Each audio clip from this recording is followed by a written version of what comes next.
OFPG Voices is brought to you by the following sponsors. Board&Dice creates games where strategy and family fun collide. Some of their latest releases are La Granja Deluxe Master Set, Books of Time, Barcelona, and Nucleum. Their ally program lends support to underrepresented voices in the hobby.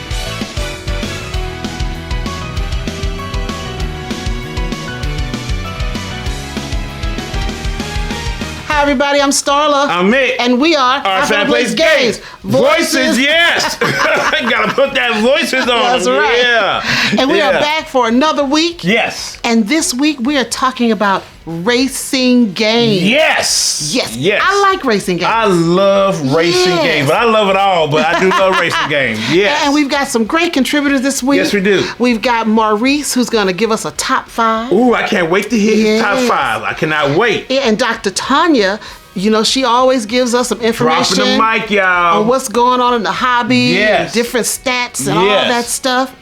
And then you and I are going to talk about a racing game. Yeah, we're going to talk about something. Yeah. Gonna be me and Starla here. We're going to talk about a racing game. We're going to throw out some stuff. Yeah. But family first, for our Good Humans segment, it won't be Starla. We're going to have a guest contributor, and that's AnnaMaria Phelps. Let's go.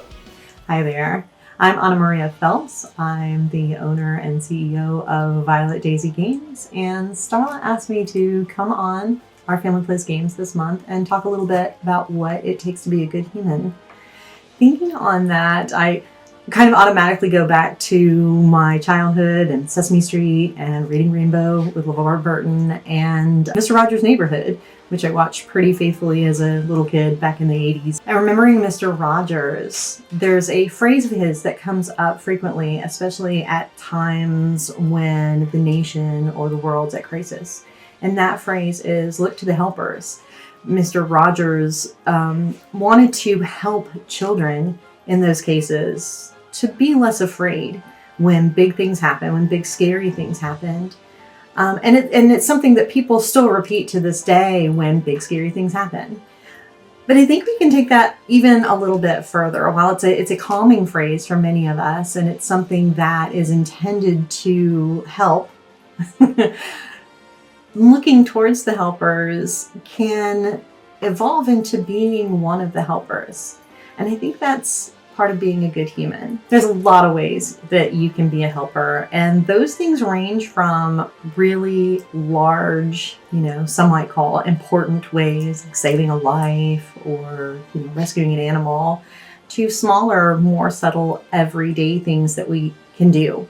I think sometimes a lot of people get caught up in, I'm not a helper because I don't go out and do big, great thing, but you can help in a myriad of ways. What seems small to you might have a big impact on the person that you're doing the favor for. It may be as simple as liking a status on Facebook. It may be as simple as supporting your friend's small business by just sharing a recent post that they have. Being a helper can include things that you do even for the folks that you live with, whether or not that's washing a coffee cup that got left in the sink or starting a cup of coffee for your partner or kids before they get up in the morning. The impact of the things that we do, the help that we give, we may never actually know how much that affected someone, whether or not it was just a tiny little smile and a bright point in their day, or if it really lifted their mood during a time when things weren't super great for them. These are all opportunities to help big and small and to change the world, even in just a small part on your own through pretty simple actions. I think one thing we do forget when we talk about being a helper, though, is helping ourselves. And this is an important part of being a good human to yourself. Helping yourself, whether or not that is having a mini cupcake as part of your lunch break, even if it's sometimes saying no to a project that you might like to do, you might want to do, but you just don't have the time for, and it's just going to put a little bit more stress on your plate. I think the importance of helping the person that you see when you're looking in the mirror is downplayed a lot, but a lot of the things that we talk about start with us, start with helping ourselves and being kind to ourselves, and then we can give the best of us to other people. And that's what makes a good human. All right, now since we love racing games, Yes. we had to share Yes. one of the games that we love to play. I love a lot. Well, I'm talking about racing games that we like to play. I'm talking about that game I love a lot. Even though Maurice, he's going to cover a bunch of games. Yes. But here's one that we love, and that is Heat. Heat. Pedal to the Metal. Pedal to the metal. Love that game. Love it. We learned how to play that game. I think that was back in 2022. Yes, it was. We were at BGG Fall. Yes, it was. And we played it for the first time. Yes. And we were hooked. We were hooked. Yes. We were hooked. And then I know that, we got it. Mm-hmm. We got it from Days of Wonder. Yes. And thank you for that. Yes. And it was so much fun. It's fun. It has that variety to it. Yes. You want to change things up. They've got so many varieties to the game that you're always going to have fun. And if you like to race and go around this track and try to beat your other opponents, this is the game for you. And it's a very unique deck building game. It is. Because, you have your hand limit of cards, and, you're trying to kind of manipulate your hand management, try to manipulate to get the most out of your cards, Yes. To get around that track. Yes. But what hurts, though, on the corners, you have to watch it. Yes, you do. Because you can go just full blast everywhere else, but on those corners, you have to slow down. There's a certain number. Yeah, so a number. Yeah, so you can't exceed that. Yes, because Unless all you the gonna cards spin have out. all the cards have numbers on them, Yeah. and you can put down the cards and go fast as I don't know what. But when you get to that corner, if it says 2, you gotta make sure you are 2 or less. So you Because if get you're 2 or around. more, It's gonna cost you. It costs you some heat. It's gonna cost you. Because they got some cards in your hands called heat that clogs up when you start using a lot of heat. Now, the heat helps you when you want to do certain things, like you want to, go up and down. Right. You got to shift. You got to do different Yeah. shifts. And the shift gives you how many cards you can use on a turn. So the heat can help you and can hurt you Now at the same time. game is so thematic. Yes. It all works well. The artwork, you feel like when you see the board that you're at this racetrack. In the 60s. In the 60s. Yeah, in the 60s. You got the little race cars Yes. that you're using. Everything works so well together. The components are top notch. Yes. And again, like I said, the theme just works. You feel like you're racing. Yes, and you you are do. pressing your luck sometimes because you're trying to get ahead of everybody, but if you make the wrong turn in that You spin it. corner, You or spin it out. You spin out, then you got to go back. You're spinning out. But it's so cool. It has so many different modules. Yes. It's a lot stuffed into There's a that lot box. of variety to it. And then you can also do the championship system. Yeah. And then they have so many maps. You got 4 different tracks. You will not get bored. You will not get playing bored. Heat. And you can do like a championship where you can, a tour where you go on all the different races and, racetracks and stuff. It's a lot. And then they're coming out with an expansion. Heavy Rain is coming. So you got to deal with the rain. I know it's kind of it's pre-order now, so now we got to deal with that heavy rain. But Yes. I'm excited. I am too. I'm excited. It is one of my favorite racing it is. games. Yes, it is. It to me is Downforce 2.0. Yeah, I can say it's down. Well, you see, Downforce. Well, we're gonna talk about Downforce, but It's Downforce 2.0. You got to bet and stuff. See, on there's Heat, no you're not betting. No, no betting. It is straight You are racing. straight up. And what's so cool about it too, I didn't mention, is that the AI system. Like if you only have 2 players, you can add in more, more cars, and the AI system is really well done. And they are tough. Yeah. They are really tough, and you can play just one. I can play solo with the AI players. The AI, cars, and it is so well done. You feel like you're racing folk, real folk. You really feel like that. So I really enjoy that. Well, Heat gives you a lot of joy when you put it on the table. Yes. You will feel the game. Yes. You will love the way it looks. Yes. And it's a lot of fun. It's one of our favorite racing games. Days of Wonder, baby. Yeah. All right, so next we're going to hear from Dr. Pobuda. Here we go. This is Schooled by Gru, and this episode is entitled Plea to Publishers, More Equitable Rule Books Needed. This is Schooled by Gru, an exclusive series for Our Family Plays Games Voices, where I do a deep dive into my PhD dissertation research and share with you the findings before the rest of the world sees it, exclusively on Our Family Plays Games. In December 2020, a co-author and I, Dr. Shelley Jones, created a very scholarly article about gender equity in board game rulebooks. This was in response to fora discussion on Board Game Geek, for instance, that had posts like this. This is a quote. They're not interested in learning a board game which uses only masculine pronouns. And this quote was about a game group, and the poster was complaining about the fact that the game group was resisting board games that had rule books that used he in reference to player. So I set about reading 744 pages worth of board game rulebooks to determine if the word he was used more than the word she, and what I found was he occurred at 73.8% of the time, and she 26.2% of the time. Having spent most of my career in marketing, I was looking for the invitation in the rulebook, particularly for players who don't identify as men. In this case, I looked for any feminine playable characters and found that 16 of the 40 games analyzed had any playable characters that appeared to be women or girls whatsoever. 15 had no gendered playable characters, were abstracts, and 7 of the games of the 40 had masculine-only playable characters. The question that often arises when I do this work is how new were these games? And in this case, 24 of the 40 games analyzed were 5 years or newer. This list of 40 games was selected from the top 40 ranked Board Game Geek board games. And what I was surprised to discover is only 11 of the 40 got top marks in terms of gender equities in their rulebooks, which was a really disappointing finding. The average score was 70%, sort of a meh score.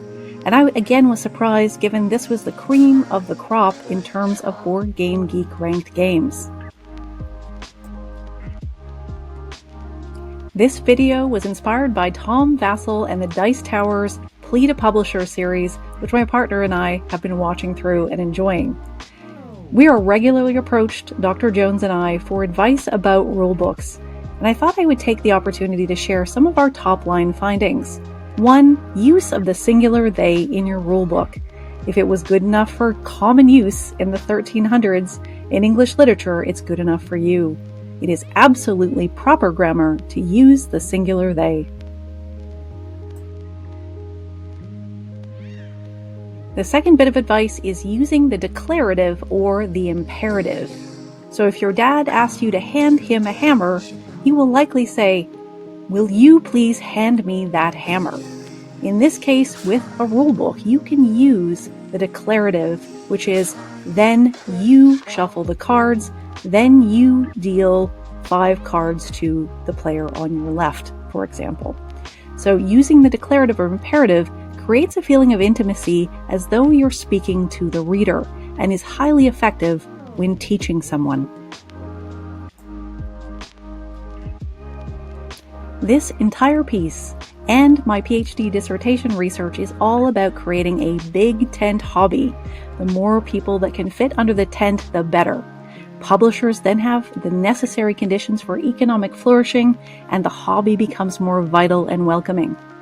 This particular article can be found on analoggamestudies.org and was once again authored by myself and Dr. Shelley Jones. It's entitled Pronouns in Play, an analysis of gender-inclusive language and imagery in the top 40 ranked Board Game Geek games.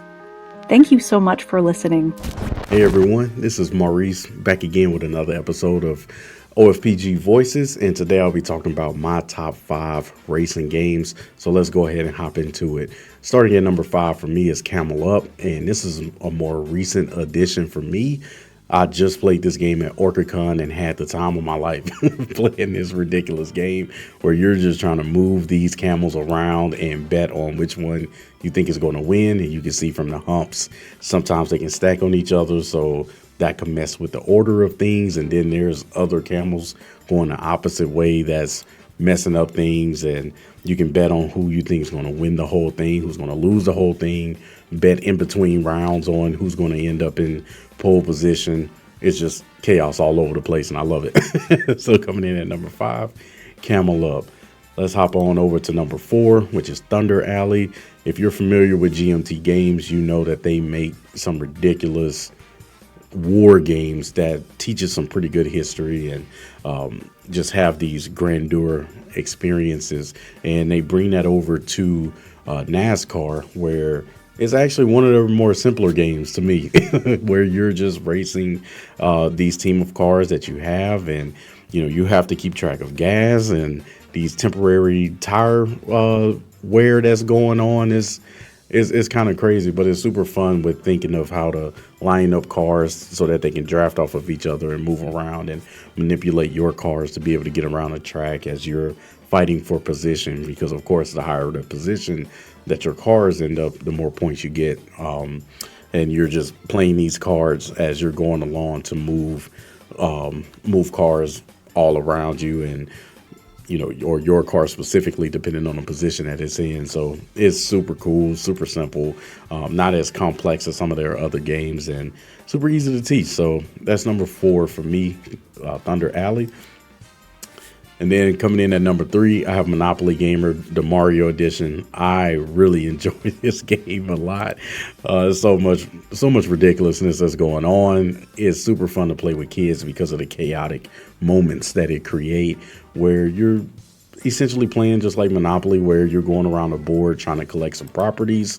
You're playing the different characters that you would normally see in the Mario universe games, and they have asymmetrical powers where you're rolling 2 dice, where one is your movement, the other one is a special power, and depending on who you have, that special power may do a little extra for you. And when you hit go, you actually have a boss battle that's going on. So these cards that's right here in the middle, once you pass go, you flip one over. Whoever it is that landed on go, they get the first opportunity to go up against them. And of course, they're worth points, where you just roll dice. And if you match or get higher than the dice roll that's on the card, then you take them as points. So super fun game, chaotic. It seems to be a theme for me, but I love it. Number 2, speaking of chaos, Pitch Car. This is a super cool one to introduce if someone is not familiar with dexterity games. This is a super cool dexterity game made back in the 90s, so it's almost as old as me. But it's so much fun. They have these little modular tracks that they put together, and you can see the bumpers here to kind of keep some of the chaos down as you're flicking these wooden pieces, and it is so much fun. Some people have made other modular sets for it so that you can get kind of ridiculous with the way that it plays, and they just match up just like a jigsaw puzzle, and you can add some jumps and ramps to it. Phenomenal game, love it. And then my number 1, Downforce. This is one that was introduced to me, one of the first racing games I've ever played, where you have this mix of you had this mix of both racing and auctioning, where you're trying to vie for these racers that may have a particular power to them, as well as their position when they start. So it allows you to be able to try to get a early lead as you're playing, so to speak, with both their position and the money that you have. And you can kind of wait to auction for another car depending on how the race goes. And if you feel like you got a car that's just having some bad luck, you can kind of bet on other cars to maybe get some money to win the game. But it's super cool. It was the one that just kind of stuck with me over all of these years. Restoration Games did a good job bringing it back to life. But those are my top 5 racing games. Let me know what you think of my list, and also let me know what's some of your favorite racing games. Thank y'all so much, and have a wonderful day. Another great episode. Yes. Another great one. Yes. So first I want to say thanks to our sponsor, Board&Dice. Yes. I've got the shirt. Check them out. They got a great catalog, so yes, check them out. Support them, y'all. Yes. Support them. Yes. And I also want to say thank you to our awesome contributors. Yes. Maurice with his top 5. Yes, now he had some good ones. He did. He had some good ones. Downforce, what we One of talked our about favorites. before. Our favorites. Camel Up. I like Camel Now, Up. we don't own Camel Up. But yes, we family, played we don't. I'm sorry, family, we Yes, don't. but we played it several times, and we do like it. We just never got it. We played it a long time ago when Grant was really small. Yes. And he thought it was such a fun game with the little camels stacking on each other. Yeah. It is a fun game. The first time we played it was in Galveston. It was Galveston at that gaming con. At GameCon. Yes. Yes. And it was cool, but we just never never got it. And now the other ones on there, I haven't played. Thunder Alley. Haven't played that And one. I haven't played Monopoly Gamer. No, haven't the played that Mario one. edition. No, I haven't played that one. And then Pitch Car. Now, Pitch Car, I've seen a lot. Yeah. And where you kind of, it's dexterity though. Oh, It's dexterity. where you kind of, you know, you kind of flick your the kind of like the token, Yeah, you got to flick it around. So it's cool. Yeah, well, I mean, It's Maurice cool. came up with a great list. You know, Yes, there's he so did. many games out there, Yes, and he having did. different people, you know, talk about games they love. Yes. We get to learn about new games. Yes, and now Dr. Tanya Pobuda. Yes. Yes, she always comes with it. Always. And I'll tell you, now we've seen, you know, Tom Vassell with his plea to publishers. I totally agree with the doctor. I do too. We need some help with those rule books. Yeah. Yes, we do. Yeah, We do. they need to be simplified so Yes. that anybody can pick it up and enjoy it and Yes. read it. So yeah, she's on the right track. And I've heard a lot of people talk about different, you know, about the issues with rule books and stuff. So maybe, hopefully, even with Dr. Pobuda out there talking, maybe something will happen. Somebody will listen and make some changes. Great plea. Yes, I love totally it. agree. Love it. Love it. And I want to say a special thank you to our guest contributor on Good Humans, AnnaMaria. She is doing a great job in the Yes. comedy. Let me tell you, she has fought hard, you know, for diversity and inclusion. She's been out there doing that and talking it up. Yep. It was great seeing her at It's OrcaCon. great. Yes, It was we great saw her seeing in Seattle. Yes, we saw her in Seattle. So I want to thank her for So coming on much board for and being doing a it. part Thank of you this so much. episode. Yes, Thank yes. you. Thank you. All right, now family. What about our merch? I got some of our merch on right here. What about our Well, merch? if you're looking for a shirt Yes. or a mug or Yes. a cup, you can check us out on Spring. Yes. You can get an OFPG Voices shirt on Spring. Yes. But we also have a shirt for Our Family Plays Games Yes. at the BGG online store. So look into that as well and get a shirt. Give us some support. We'd Support appreciate us. it. Yeah. Now, family, another way you can support us is please subscribe. And if you know Yes. anybody out there that haven't subscribed to us, your family, friends, people on the street, whatever, tell them to subscribe. Yes. Come on. Now, our next episode is March 20th, and it will be transportation games. Transportation games. Yes, I'm Can't wait to excited for see that. I can't wait to see that. See what all our contributors come Yeah, up with. with some transportation games. Yeah, because we like those too. We do, like those we too. do. Now, Starla, where can they find OFPG and OFPG Voices out here? Where can they find us? Well, if you're looking for Our Family Plays Games Yes. or OFPG Voices, Yes. you can find us on Facebook, Uh-huh. Instagram, Yes. Twitter, Yep. right here on YouTube, Right here. on our website, Website. and TikTok. TikTok. Thank you so much, fans, for coming out, checking us out, and checking out our beautiful contributors. Thank you so much to our sponsors again, and definitely support them. If you have any questions or comments, please put them down below. But family, there's one thing that we want you to always know. We love you. Bye now. everybody.